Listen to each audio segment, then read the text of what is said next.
সামনে রয়েছে অসাধারণ জায়গা, মন্দির দর্শন এবং adventure. Good morning everyone. Finally আমরা এখন রামেশ্বরমে বাস থেকে নামলাম।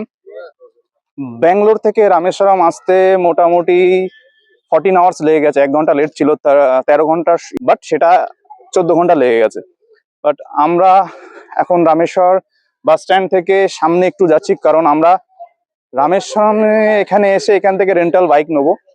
আমাদের প্রথম থেকে প্ল্যান ছিল এখান থেকে আমরা যাব ফার্স্ট রেন্টাল বাইক, যেখান থেকে আমরা বাইক রেন্ট করব। আমরা ফার্স্ট আগে থেকেই ডিসাইড করে রেখেছিলাম কি আমরা ফার্স্ট বাইক রেন্ট করব, তারপরে আমরা যাব রুম। রুম আমাদের আগে থেকে কথা বলা ছিল, বাট তাও আমরা রুমটা আগে থেকে দেখবো। সবকিছু হলে রুম বুক করার পরেই মন্দির দর্শন করার জন্য যাব।